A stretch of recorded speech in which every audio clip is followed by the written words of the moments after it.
समय थिला 31 अक्टोबर 2017 मध्याह्न समय मो मेडिकल बूथ रे पेसेंट को देखुए।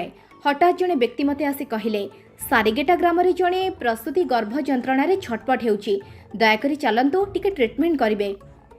यह शुणी मो संगे संगे बाइक धरी आगंतुक व्यक्ति राम पांगी सहित सारिगेटा गाँ आड़े मुहाइली। आमर पारु पर्यंत आमे मोटरसाइकेल रे गलु एवं तापरे चाली चाली मध्य गलु।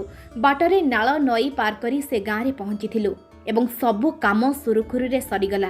किंतु से महिला जनकर स्थिति अधिकरु अधिक बिगड़ीबारे लागिला। जेउ केस रे हॉस्पिटलाइजेशन रो निहाती आवश्यकता थिला, रोगी को 12 किलोमीटर दूर रे थिबा मेडिकल को नेबा को पड़िला। सबुठारु चैलेंज रो विषय थिला कि जेहेतु से गाँ रे कोनोसी जानवाहन चलाचल पई रास्ता नथिला, सबुठारु शॉर्टकट जंगल रास्ता जहाकी 8 किलोमीटर दूर हेबो। सेही बाटरे तांकु सेही खट सहाय्य रे बोही नबाको पड़िथिला।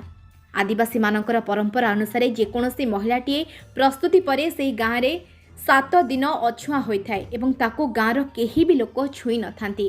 तो सही समय रे निजे डाक्तर एवं महिला स्वामी दुहे मिसी किभली महिला को गोटे खट सहाय्य रे मेडिकल रे पहुंचीथिले, सेही कर्तव्यनिष्ठ डाक्तर निजस्व कहानी को आधार करी निर्माण होईछि एही नुआ ओडिया चलचित्र दमन, जार लीड रोल रे नजर रे आसीबे आपण मानकर प्रिय अभिनेता बाबूशान महांती। चलचित्रटी रे आपण माने गोटे ओडिशा माटीर कहानी को देखिबा को पाई परिबे। जेउ भली चलचित्र वर्तमान रो युवपीढ़ी को पुणी थरे सिनेमा हॉल को फेराई आनिबाकू सेही भली दर्शकों मन लाखी चलचित्र हेउछि दमन।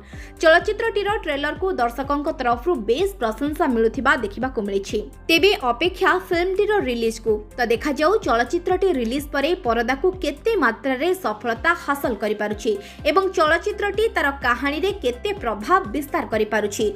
अधिकरु अधिक ताजा अपडेट पाई आम चैनल ओलीवुड एफएम को आज ही सब्सक्राइब करि नियंतु।